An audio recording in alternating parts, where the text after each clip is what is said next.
All right. Hello, welcome back to Equipment Corner. Today we're just going to be doing like entry level hunting. If you're new to hunting and you're looking for something to get, we're going to kind of go over everything.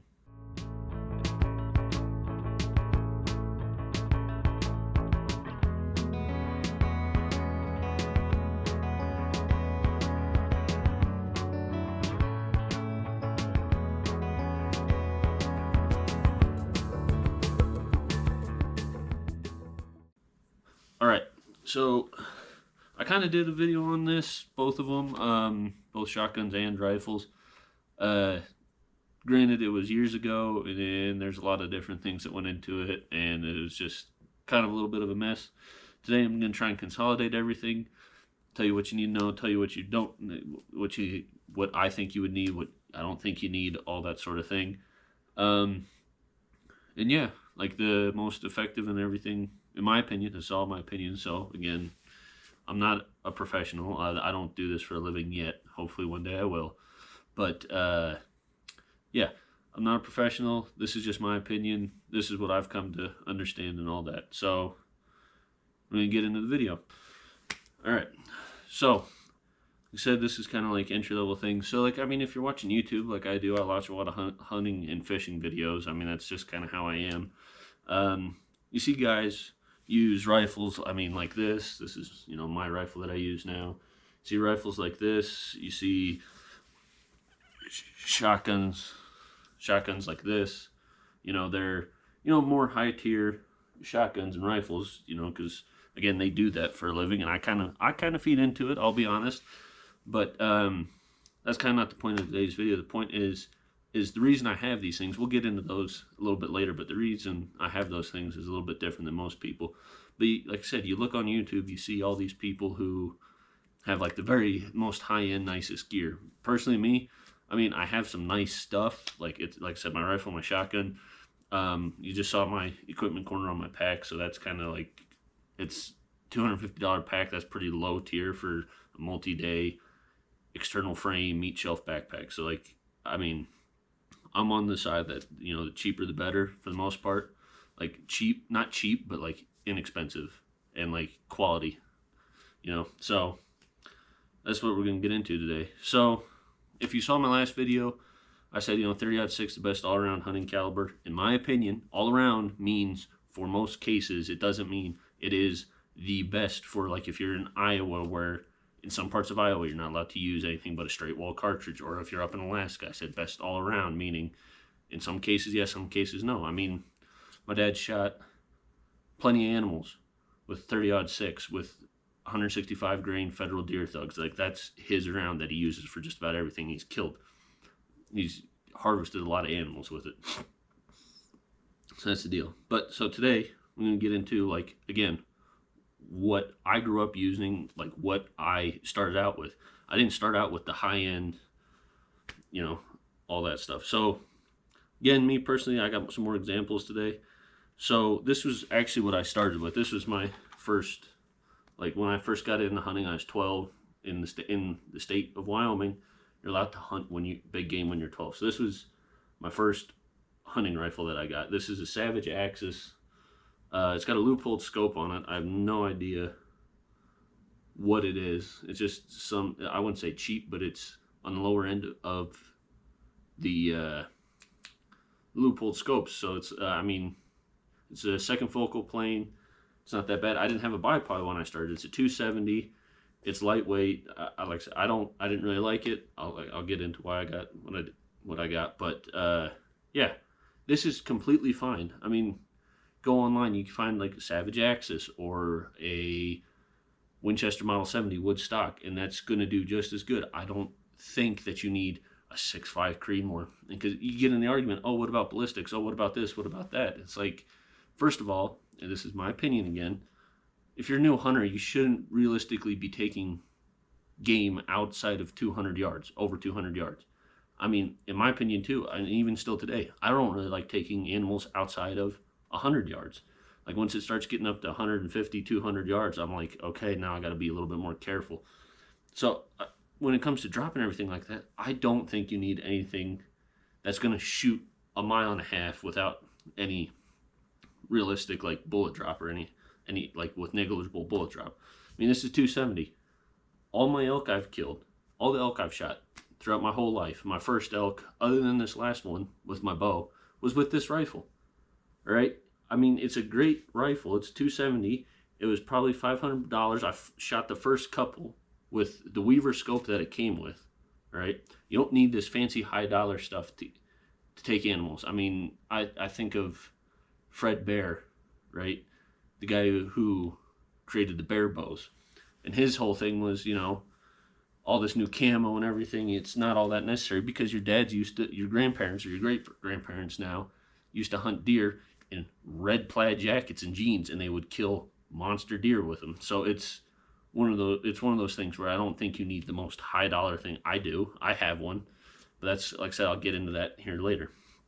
And again, too, rounds for 270s, very, very inexpensive versus round for a 300 PRC, which is what I have.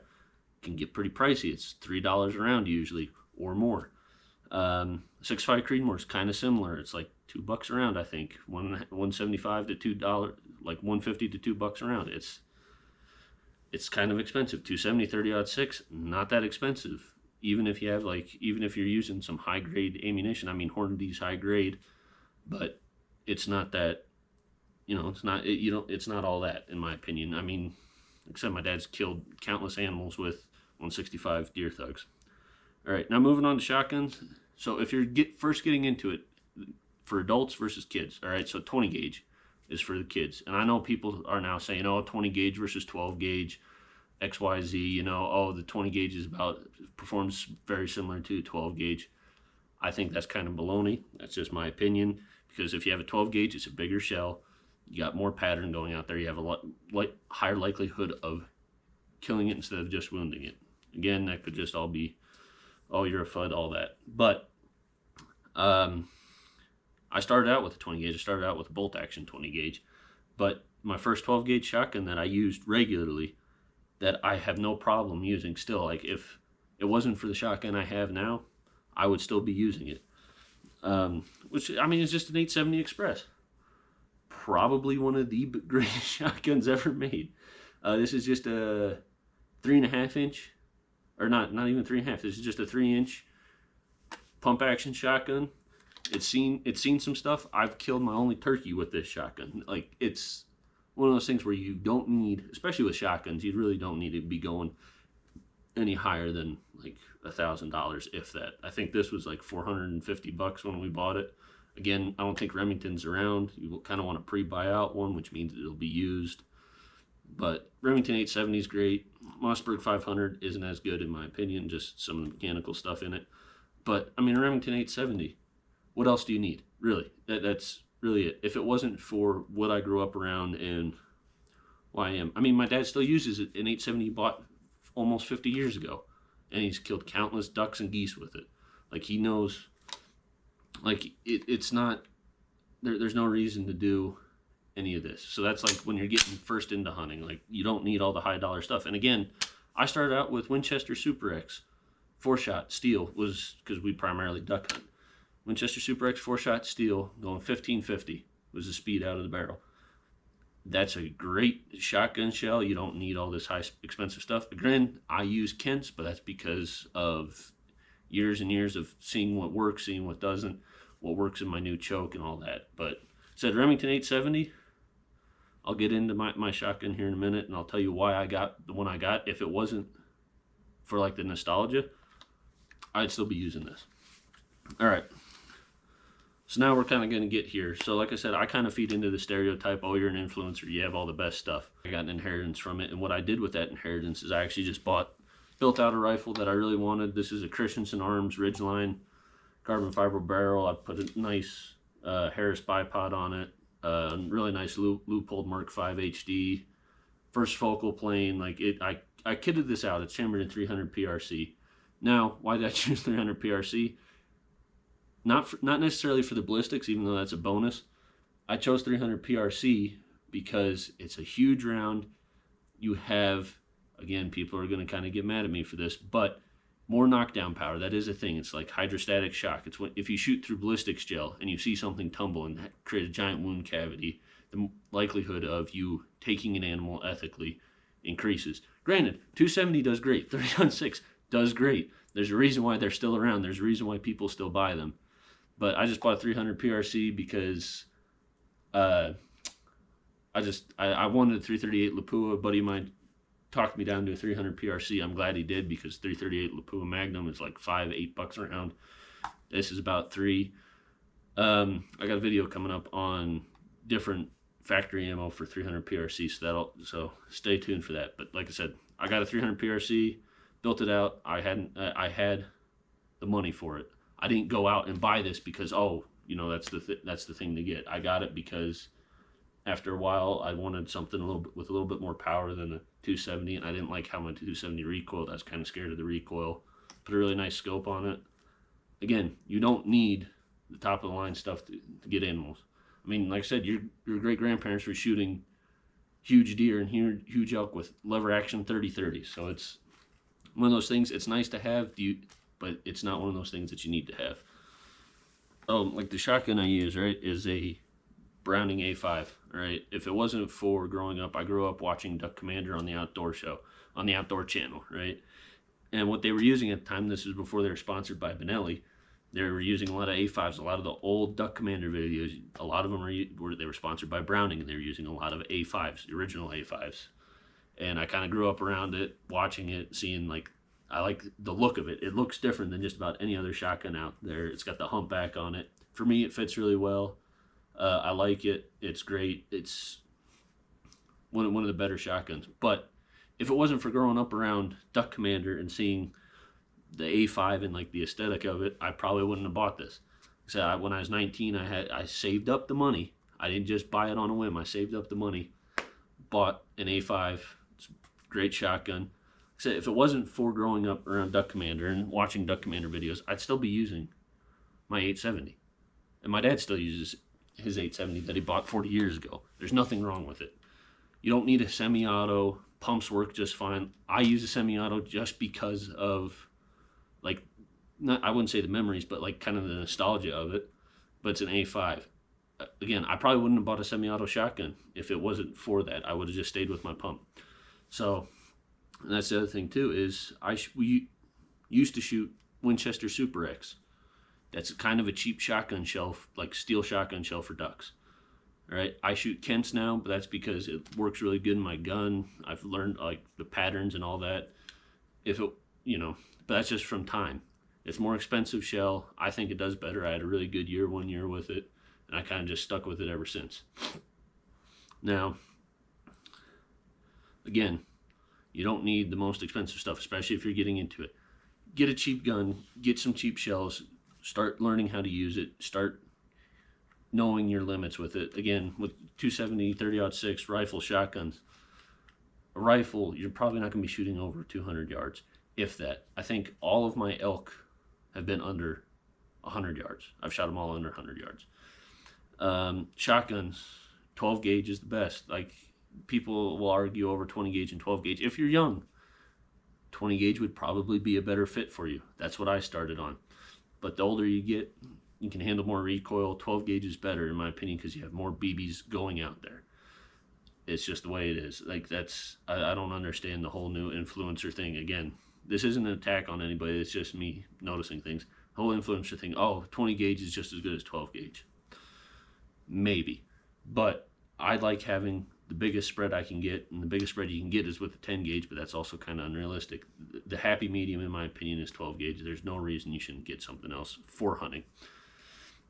All right. Okay. So now we're going to move to archery. Now, archery isn't for everybody. I'm not trying to exclude anybody with this by saying that. I'm just saying some people aren't as big into it as others. You might shoot a bow a couple times and you're like, man, this isn't for me. Or you might, get into it really big like some other people. Now, my bow, I've got a simple bow tech Prodigy. That's all I have. I mean, with the bows, again, you got to listen to me here on this one. With bows, a wise man, my dad, once told me, when you go to buy a bow, don't look at the price tags. Now, what I am not saying is buy the most expensive bow out there. That's not at all what I'm saying. what we mean by that is what is the best fit for you, right? If it's, a good bow is like a good rifle or a good shotgun. It'll last you the rest of your life, honestly. There's no need to update it every 3-4 years. I've been using this since I was 16, almost, I think, about 8 years. For about 8 years, I've gotten elk with it. It's a great bow. And I believe I'm at like a 65, 70 pound draw weight.